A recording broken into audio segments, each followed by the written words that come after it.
नमो भगवते वासुदेवाय। अदिति और दिति की संतानों की तथा मर्दगणों की उत्पत्ति का वर्णन।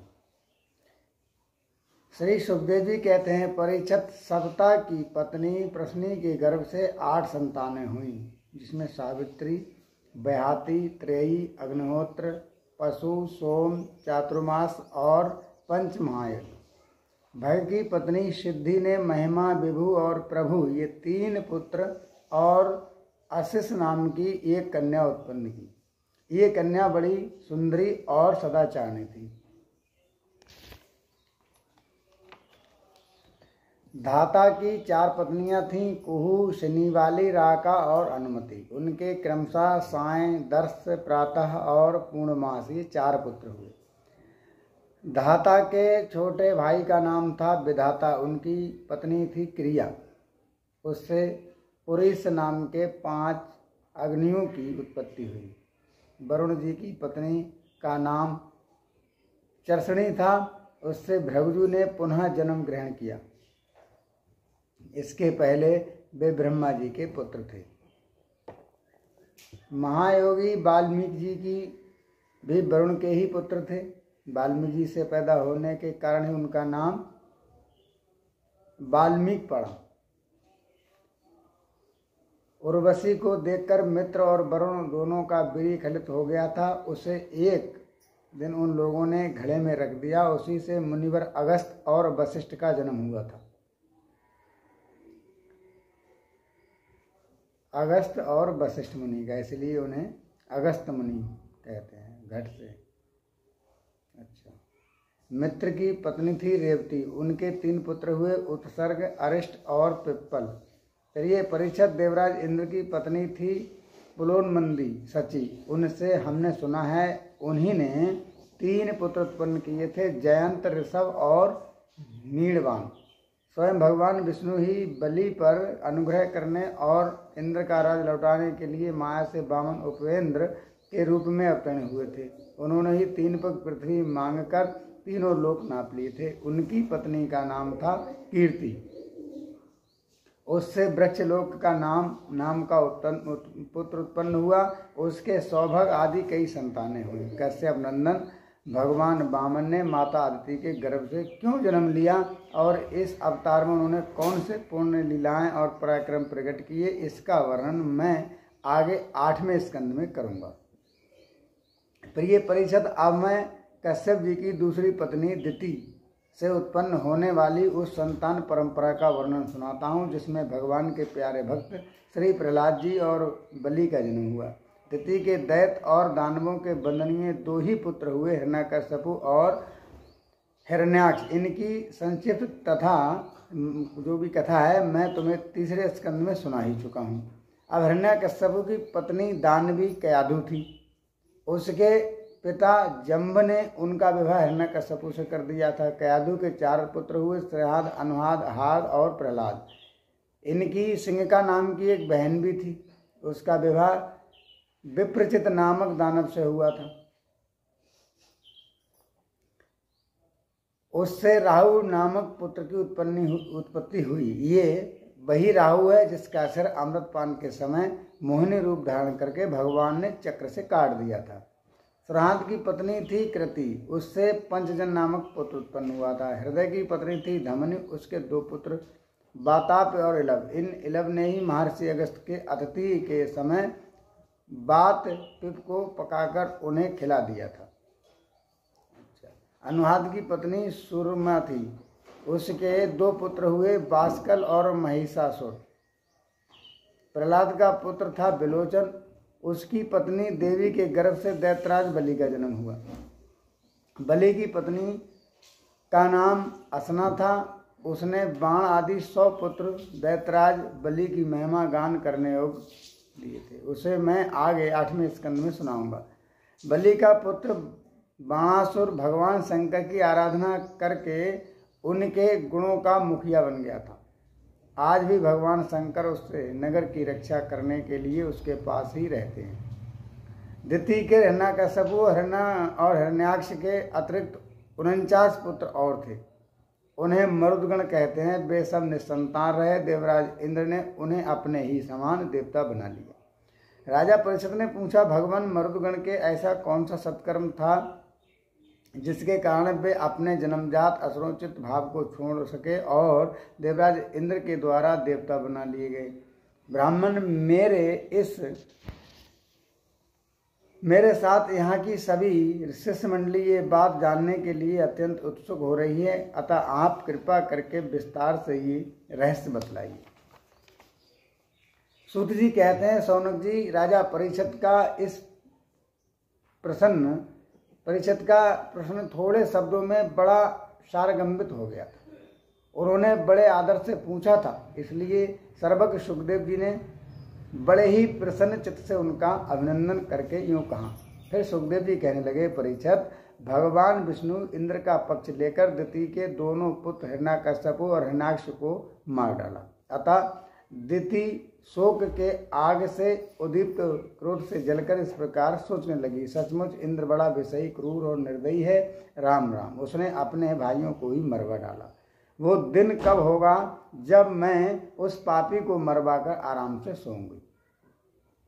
लोग राजाओं के देवताओं के शरीर को प्रभु कहकर पुकारते हैं, परंतु एक दिन वो कीड़ा, विष्ठा या राख का ढेर हो जाता है। इसके लिए जो दूसरे प्राणियों को सताता है उसे अपने सच्चे स्वार्थ या परमार्थ का पता नहीं है, क्योंकि इससे तो नरक में जाना पड़ेगा। मैं समझती हूँ इंद्र अपने शरीर को नित्य मानकर मतवाला हो रहा है, उसे अपने विनाश का पता नहीं है। अब मैं उसे वो उपाय करूंगी जिससे मुझे ऐसा पुत्र प्राप्त हो जो इंद्र का घमंड चूर चूर कर दे। दिति अपने मन में ऐसा विचार करके सेवा, सुषमा, विनय, प्रेम और जितेंद्रियता का आदि के द्वारा निरंतर अपने पतिदेव कश्यप जी को प्रसन्न रखने लगी। वो अपने पतिदेव के हृदय का एक एक भाव जानती रहती थी और परम प्रेम भाव, मनोहर एवं मधुर भाषण एवं मुस्कुरान भरी तिरछी चितवन से उनका मन अपनी ओर आकर्षित करती रहती थी। कश्यप जी बड़ा महान विद्वान और विचारवान होने पर भी चतुर दिति की सेवा से मोहित हो गए और उन्होंने विवश होकर ये स्वीकार कर लिया कि मैं तुम्हारी इच्छा पूर्ण करूंगा। स्त्रियों के संबंध में ये कोई आश्चर्य की बात नहीं है। सृष्टि के प्रभाव में ब्रह्मा जी ने देखा कि सभी जीव असंग हो रहे हैं, तब उन्होंने अपने आधे शरीर से स्त्रियों की रचना की और स्त्रियों ने पुरुष की मति अपनी ओर आकर्षित कर ली। हाँ तो भैया, मैं ये कह रहा था कि दिति भगवान कश्यप जी की बड़ी सेवा की, इससे वे उसके ऊपर बहुत ही प्रसन्न हुए। उन्होंने दिति का अभिनंदन करते हुए उससे मुस्कुराकर कहा। कश्यप जी कहते हैं, अनिरुद्ध सुंदरी प्रिय, मैं तुझ पर प्रसन्न हूँ, तुम्हारी जो इच्छा हो मुझसे मांग लो। पति के प्रसन्न हो जाने पर पत्नी के लिए लोक या परलोक में कौन सी अभीष्ट वस्तु दुर्लभ है। शास्त्रों में ये बात स्पष्ट कही गई है कि पति ही स्त्री का परमाराध्य इष्ट देव होता है, परम आराध्य इष्ट देव होता है। प्रिय लक्ष्मीपति भगवान वासुदेव ही समस्त प्राणियों के हृदय में विराजमान है। विभिन्न देवताओं के रूप में नाम और रूप के भेद से उन्हीं की कल्पना हुई है। सभी पुरुष चाहे किसी भी देवता की उपासना करें, उन्हीं की उपासना करते हैं, भगवान विष्णु की। ठीक वैसे ही स्त्री के लिए भगवान ने पति रूप धारण किया है, वे उसकी उसी रूप में पूजा करती हैं। इसलिए प्रिय, आपका कल्याण चाहने वाले पतिव्रता स्त्रियां अनन्य प्रेम भाव से अपने पति की ही पूजा करती हैं, क्योंकि पतिदेव ही उनके परम प्रियतम आत्मा और ईश्वर हैं। कल्याणी, तुमने बड़े प्रेम भाव से भक्ति से मेरी वैसे ही पूजा की है, अब मैं तुम्हारी सब अभिलाषाएं पूर्ण कर दूंगा। असत्यों के जीवन में ऐसा कौन अत्यंत दुर्लभ है। दिति ने कहा, ब्राह्मण इंद्र ने विष्णु के हाथों मेरे 2 पुत्र मरवा दिए, मुझे निपुति बना दिया। इसलिए यदि आप मुझे मुंह मांगा वर देना चाहते हैं तो कृपा करके एक ऐसा अमर पुत्र दीजिए जो इंद्र को मार डाले।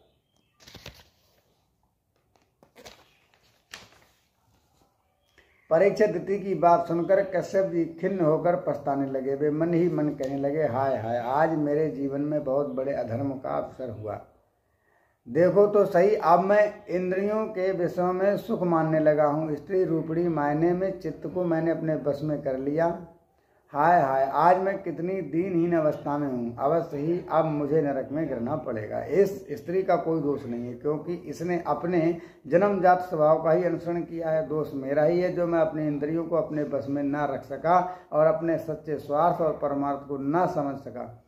मुझ मूल को बार बार धिक्कार है। सच है, स्त्रियों के चरित्र को कौन जान सकता है। इनका मुंह तो ऐसा होता है जैसे शरद ऋतु का खिला हुआ कमल।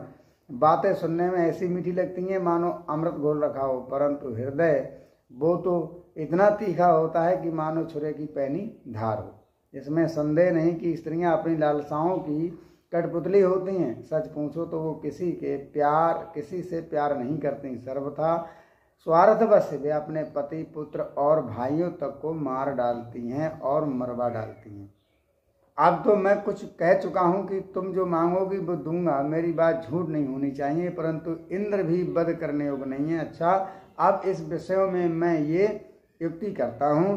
प्रिय परीक्षित, सर्वसमर्थ कश्यप जी ने इस प्रकार मन ही मन अपना भर्त्सना करके दोनों बात बनाने का उपाय सोचा और फिर तनिक रुष्ट होकर दती से कहने लगे। कश्यप जी बोले, कल्याणी, यदि तुम मेरे बतलाए हुए व्रत का 1 वर्ष तक विधि पूर्वक पालन करोगी तो तुम्हें इंद्र को मारने वाला पुत्र प्राप्त होगा।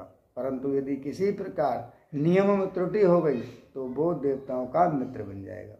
दिति ने कहा, प्रभु, मैं उस व्रत का पालन करूंगी। आप बतलाइए कि मुझे क्या करना चाहिए, कौन कौन से काम छोड़ देने चाहिए और कौन से काम मुझे करने चाहिए जिससे व्रत भंग नहीं होता हो। फिर कश्यप जी ने उत्तर दिया, प्रिय, इस व्रत में किसी भी प्राणी को मन, वाणी या क्रिया के द्वारा सताए नहीं।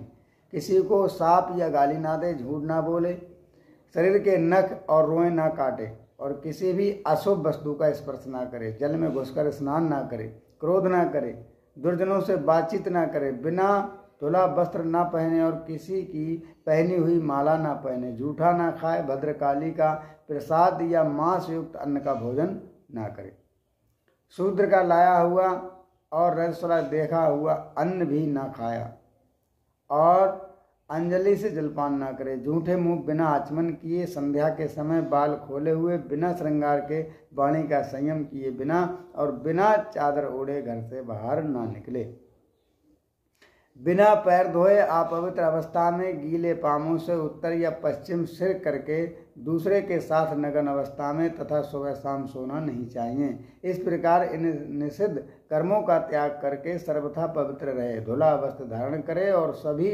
सौभाग्य के चिन्हों से सुसज्जित रहे। प्रातःकाल कलेवा करने के पहले ही गाय, ब्राह्मण, लक्ष्मी और भगवान नारायण की पूजा करे। इसके बाद पुष्पमाला, चंदन आदि सुगंध द्रव्य, निवेद और आभूषण आदि से सुहागिनी स्त्रियों की पूजा करे और पति की पूजा करके उसकी सेवा में संलग्न रहे और ये भावना करती रहे कि पति का तेज मेरी कोख में स्थित है। प्रिय, इस व्रत का नाम पुंसवन है। यदि 1 वर्ष तक तुम इसे बिना किसी त्रुटि के पालन कर सकोगी तो तुम्हारी कोख से इंद्रघाती पुत्र उत्पन्न होगा। इतनी कठिनता के बाद परीक्षित, दिति बड़ा मनस्वी और दृढ़ निश्चय वाली थी। उसने बहुत ठीक कहकर उनकी आज्ञा स्वीकार कर ली। इतनी कठिनता का व्रत भी उसने अपना लिया। अब दिति अपनी कोख में भगवान कश्यप का वीर और जीवन में उनका बतलाया हुआ व्रत धारण करके अनायासी नियमों का पालन करने लगी। प्रिय परीक्षित, देवराज इंद्र अपनी मौसी दिति का अभिप्राय जान बड़ी बुद्धिमानी से अपना वेश बदलकर दिति के आश्रम में आए और उसकी सेवा करने लगे। वे दिति के लिए प्रतिदिन समय समय पर वन से फूल, फल, कंद, मूल, समधा, कुश, पत्ते, दूब, मिट्टी और जल लाकर उसकी सेवा में समर्पित करते थे। राजन, जिस प्रकार बहेलिया हिरणी को मारने के लिए हिरण की सी सूरत बनाकर उसके पास जाता है, वैसे ही देवराज इंद्र भी कपट वेश धारण करके व्रतपरायण दिति के व्रतपालनों की त्रुटि पकड़ने के लिए उसकी सेवा करने लगे। सर्वदा पैनी दृष्टि रखने पर भी उन्हें उसके व्रत में किसी प्रकार की त्रुटि न मिली और वे पूर्ववत उसकी सेवा टहल में लगे रहे। अब तो इंद्र को बड़ी चिंता होने लगी। वे सोचने लगे कि मैं ऐसा कौन सा उपाय करूं जिससे मेरा कल्याण हो। दिति व्रत के नियमों का पालन करते करते बहुत दुर्बल हो गई थी। विधाता ने भी उसे मुंह में डाल दिया। इसलिए एक दिन संध्या के समय जूठे मुंह बिना आचमन किए और बिना पैर धोए ही बोस हो गई। योगेश्वर इंद्र ने देखा कि ये अच्छा अवसर हाथ लगा है। बेयोग बल से झटपट धोई हुई वो सोई हुई दिति के घर में प्रवेश कर गए। उन्होंने वहां जाकर सोने के समान चमकते हुए घर में वज्र के द्वारा 7 टुकड़े कर दिए, उस गर्भ को नष्ट कर दिया। जब वो गर्भ रोने लगा तब उन्होंने मतरो मतरो कहकर 7 टुकड़ों में से एक एक के और एक भी 7 टुकड़े कर दिए। एक एक के 7 और एक में से 7 टुकड़े। राजन, जब इंद्र ने उनके टुकड़े टुकड़े करने लगे तब उन सबों ने हाथ जोड़कर इंद्र से कहा, उन्हीं गर्भ अवस्था में जो शिशु था, देवराज तुम हमें क्यों मार रहे हो? हम तो तुम्हारे भाई मरुदगण हैं।